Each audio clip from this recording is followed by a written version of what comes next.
ആകാശവാണി.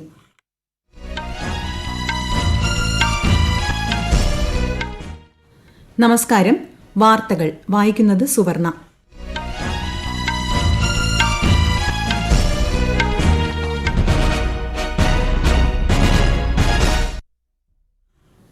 പ്രധാന വാർത്തകൾ.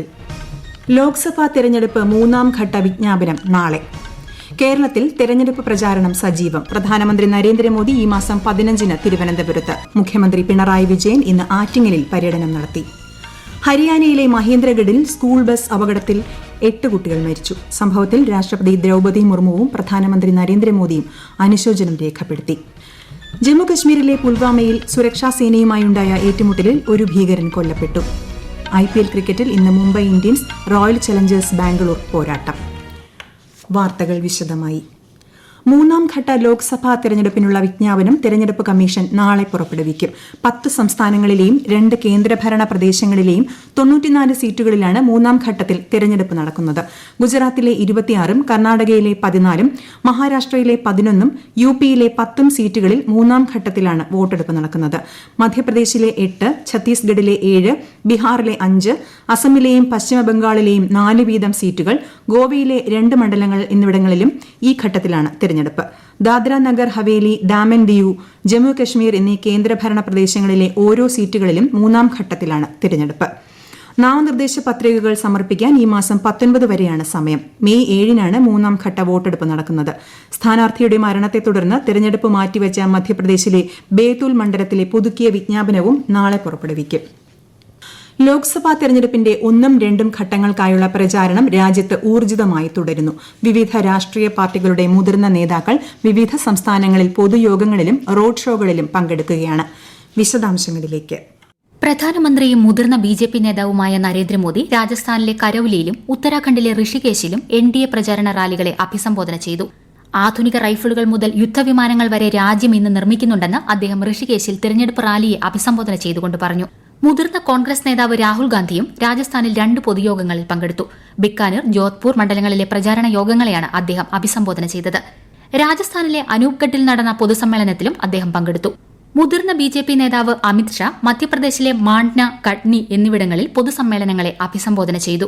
സിക്കിമിൽ BJP ദേശീയ അധ്യക്ഷൻ JP നദ്ദയും മധ്യപ്രദേശിൽ മുതിർന്ന BJP നേതാവും രാജ്യരക്ഷാമന്ത്രിയുമായ രാജ്നാഥ് സിംഗും ജമ്മുവിലെ ഉദ്ധംപൂരിൽ BJP നേതാവും കേന്ദ്രമന്ത്രിയുമായ ജിതേന്ദ്ര സിംഗും പ്രചാരണ പരിപാടികളിൽ പങ്കെടുത്തു.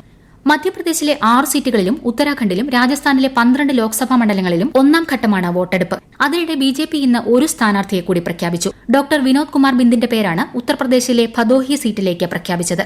News desk Akashvani. തിരഞ്ഞെടുപ്പ് ചിത്രം വ്യക്തമായതോടെ കേരളത്തിൽ 3 മുന്നണികളുടെയും പ്രചാരണ പരിപാടികൾ കൂടുതൽ ശക്തിയാർജിച്ചു. പൊതുയോഗങ്ങളും റോഡ് ഷോകളും പ്രകടനങ്ങളുമായി പ്രചാരണ രംഗം ഇന്ന് വീണ്ടും സജീവമായി. തിരുവനന്തപുരം ജില്ലയിലെ 2ാമത്തെ ലോക്സഭാ മണ്ഡലമായ ആറ്റിങ്ങലിൽ നടന്ന പ്രചാരണ പരിപാടിയിൽ മുഖ്യമന്ത്രി പിണറായി വിജയൻ പങ്കെടുത്തു. ഇന്ന് നടന്ന NDA കോഴിക്കോട് മണ്ഡലം മഹിളാ സംഗമം കേന്ദ്രമന്ത്രി മീനാക്ഷി ലേഖി ഉദ്ഘാടനം ചെയ്തു. അതേസമയം തിരഞ്ഞെടുപ്പ് പ്രചാരണത്തിനായി പ്രധാനമന്ത്രി നരേന്ദ്രമോദി ഈ മാസം 15-ന് തിരുവനന്തപുരത്ത് എത്തും. കാട്ടാക്കട ക്രിസ്ത്യൻ കോളേജ് ഗ്രൌണ്ടിൽ നടക്കുന്ന പൊതുസമ്മേളനത്തെ അദ്ദേഹം അഭിസംബോധന ചെയ്യും. സംസ്ഥാനത്ത് സുതാര്യവും സുരക്ഷിതവുമായ തെരഞ്ഞെടുപ്പ് ക്രമീകരണങ്ങളുടെ ഭാഗമായി തത്സമയ നിരീക്ഷണ സംവിധാനങ്ങൾ ഏർപ്പെടുത്തിയതായി മുഖ്യ തെരഞ്ഞെടുപ്പ് ഓഫീസർ സഞ്ജയ് കൌൾ അറിയിച്ചു. ഹരിയാനയിലെ മഹേന്ദ്രഗഡ് ജില്ലയിൽ സ്കൂൾ ബസ് മറിഞ്ഞുണ്ടായ അപകടത്തിൽ 8 കുട്ടികൾ മരിച്ചു. നിരവധി പേർക്ക് പരിക്കേറ്റു. ഉൻഹാനി ഗ്രാമത്തിന് സമീപമാണ് അപകടമുണ്ടായത്. സംഭവത്തിൽ സ്കൂൾ ബസിന്റെ ഡ്രൈവറെ അറസ്റ്റ് ചെയ്തതായി പോലീസ് അറിയിച്ചു. ബസ് അപകടത്തിൽ രാഷ്ട്രപതി ദ്രൌപദി മുർമു, പ്രധാനമന്ത്രി നരേന്ദ്രമോദി എന്നിവർ അഗാധമായ ദുഃഖം രേഖപ്പെടുത്തി. തെക്കു പടിഞ്ഞാറൻ പാകിസ്ഥാനിലെ ബലൂചിസ്ഥാൻ പ്രവിശ്യയിലുണ്ടായ വാഹനാപകടത്തിൽ 17 പേർ മരിച്ചു. 38 പേർക്ക് പരിക്കേറ്റു. ഷാ നൂറാനി സൂഫി ദേവാലയത്തിലേക്ക് തീർത്ഥാടകരുമായി പോയ ട്രക്ക് തോട്ടിലേക്ക് മറിഞ്ഞാണ് അപകടമുണ്ടായത്. ജമ്മു കശ്മീരിലെ പുൽവാമ ജില്ലയിൽ സുരക്ഷാ സേനയുമായുണ്ടായ ഏറ്റുമുട്ടലിൽ ഒരു ഭീകരൻ കൊല്ലപ്പെട്ടു. പ്രദേശത്ത് ഭീകരരുടെ സാന്നിധ്യമുണ്ടെന്ന വിവരത്തിന്റെ അടിസ്ഥാനത്തിൽ സംയുക്ത സേന തിരച്ചിൽ നടത്തുന്നതിനിടെ ഭീകരർ വെടിയുതിർക്കുകയായിരുന്നു. പോലീസ്, കരസേന, CRPF സംയുക്ത സംഘം ഉടൻ തന്നെ ഇതിനെ പ്രതിരോധിച്ചു. സംഭവസ്ഥലത്ത് നിന്ന് ആയുധങ്ങളും വെടിക്കോപ്പുകളും ഉൾപ്പെടെയുള്ള വസ്തുക്കൾ കണ്ടെടുത്തതായി പോലീസ് പറഞ്ഞു. മേഖലയിൽ ഏറ്റുമുട്ടൽ തുടരുകയാണ്. നിരോധിത ഭീകര സംഘടനയായ ലഷ്കർ-ഇ-തൊയ്ബയുമായി ബന്ധമുണ്ടെന്ന് കണ്ടെത്തിയ 3 പേരെ കശ്മീരിലെ ബാരാമുള്ളയിൽ പോലീസ് അറസ്റ്റ് ചെയ്തു. രഹസ്യ വിവരത്തിന്റെ അടിസ്ഥാനത്തിൽ പോലീസും സുരക്ഷാസേനയും നടത്തിയ അന്വേഷണത്തിലായിരുന്നു അറസ്റ്റ്. ഇവരുടെ പക്കൽ നിന്ന് 3 ഗ്രനേഡുകളും കണ്ടെടുത്തു.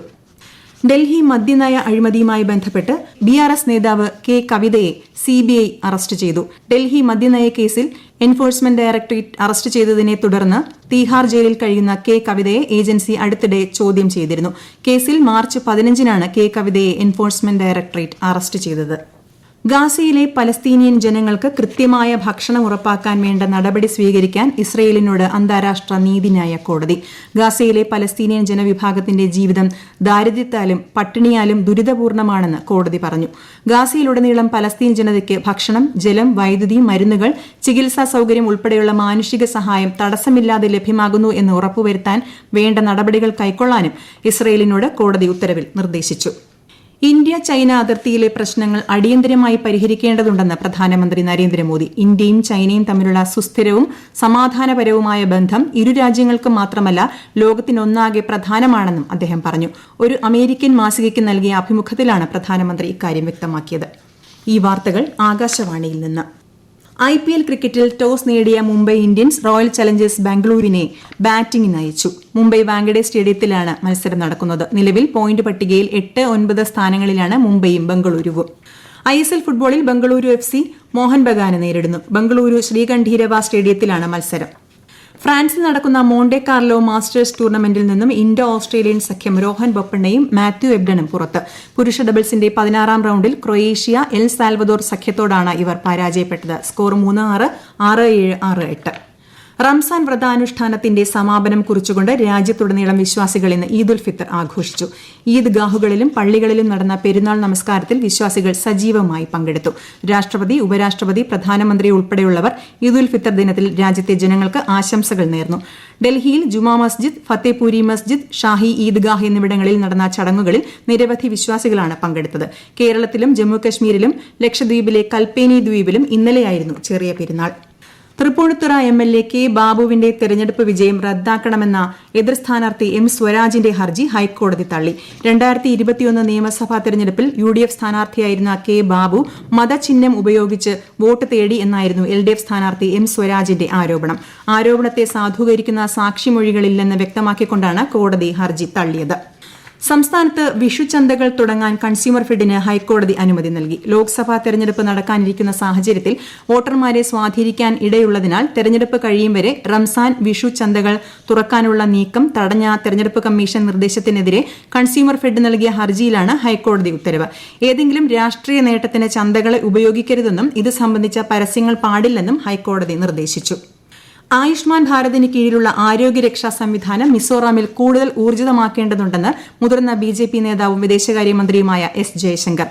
ഈ മാസം 19-ന് വോട്ടെടുപ്പ് നടക്കുന്ന മിസോറാമിൽ തെരഞ്ഞെടുപ്പുമായി ബന്ധപ്പെട്ട് ദർശന രേഖ പുറത്തിറക്കുകയായിരുന്നു അദ്ദേഹം. സന്ദേശ് ഖാലി അതിക്രമങ്ങളിൽ CBI അന്വേഷണത്തിന് ഉത്തരവിട്ട് കൽക്കട്ട ഹൈക്കോടതി. സസ്പെൻഷനിലായ തൃണമൂൽ നേതാവ് ഷാജഹാൻ ഷെയ്ഖിനും കൂട്ടാളികൾക്കുമെതിരെയുള്ള അന്വേഷണത്തിനാണ് കോടതി നിർദ്ദേശം നൽകിയത്. ഭൂമി കയ്യേറ്റം, ലൈംഗിക അതിക്രമം തുടങ്ങിയ ആരോപണങ്ങളാണ് ഇവർക്കെതിരെ ഉയർന്നിട്ടുള്ളത്. കോടതി മേൽനോട്ടത്തിലാവും അന്വേഷണം. സന്ദേശ് ഖാലി സംഭവങ്ങളിലെ അന്വേഷണത്തിന് പശ്ചിമബംഗാൾ സർക്കാർ CBIക്ക് മതിയായ പിന്തുണ നൽകണമെന്നും കോടതി പറഞ്ഞു. പരിപ്പിന്റെയും പയർവർഗ്ഗങ്ങളുടെയും പ്രതിവാര സ്റ്റോക്ക് പരിശോധിക്കണമെന്ന് കേന്ദ്രം സംസ്ഥാനങ്ങൾക്കും കേന്ദ്രഭരണ പ്രദേശങ്ങൾക്കും നിർദ്ദേശം നൽകി. തുറമുഖങ്ങളിലെ സംഭരണ കേന്ദ്രങ്ങളിലും വിതരണക്കാരുടെ ഗോഡൌണുകളിലും പരിശോധന നടത്തണം. സ്റ്റോക്ക് വെളിപ്പെടുത്തൽ പോർട്ടലിൽ തെറ്റായ വിവരങ്ങൾ റിപ്പോർട്ട് ചെയ്യുന്നതായി കണ്ടെത്തിയവർക്കെതിരെ കർശന നടപടിയെടുക്കാനും നിർദ്ദേശമുണ്ട്. പൂഴ്ത്തിവയ്പും വിപണി കൃത്രിമവും തടയുന്നതിന് പയറുവർഗ്ഗങ്ങളുടെ സ്റ്റോക്ക് പൊസിഷനിലും വില നിലവാരത്തിലും കൂടുതൽ ജാഗ്രത പുലർത്തണമെന്നും ഇന്നലെ ന്യൂഡൽഹിയിൽ നടന്ന ഉന്നതതല യോഗം വിലയിരുത്തി. പ്രധാന വാർത്തകൾ വീണ്ടും. ലോക്സഭാ തെരഞ്ഞെടുപ്പ് 3ാം ഘട്ട വിജ്ഞാപനം നാളെ. കേരളത്തിൽ തെരഞ്ഞെടുപ്പ് പ്രചാരണം സജീവം. പ്രധാനമന്ത്രി നരേന്ദ്രമോദി ഈ മാസം 15-ന് തിരുവനന്തപുരത്ത്. മുഖ്യമന്ത്രി പിണറായി വിജയൻ ഇന്ന് ആറ്റിങ്ങലിൽ പര്യടനം നടത്തി. ഹരിയാനയിലെ മഹേന്ദ്രഗഡിൽ സ്കൂൾ ബസ് അപകടത്തിൽ 8 കുട്ടികൾ മരിച്ചു. സംഭവത്തിൽ രാഷ്ട്രപതി ദ്രൌപദി മുർമുവും പ്രധാനമന്ത്രി നരേന്ദ്രമോദിയും അനുശോചനം രേഖപ്പെടുത്തി. ജമ്മുകശ്മീരിലെ പുൽവാമയിൽ സുരക്ഷാ സേനയുമായുണ്ടായ ഏറ്റുമുട്ടലിൽ ഒരു ഭീകരൻ കൊല്ലപ്പെട്ടു. IPL ക്രിക്കറ്റിൽ ഇന്ന് Mumbai Indians royal Challengers Bangalore പോരാട്ടം. വാർത്തകൾ കഴിഞ്ഞു. അടുത്ത വാർത്താ പ്രക്ഷേപണം 8:35-ന്.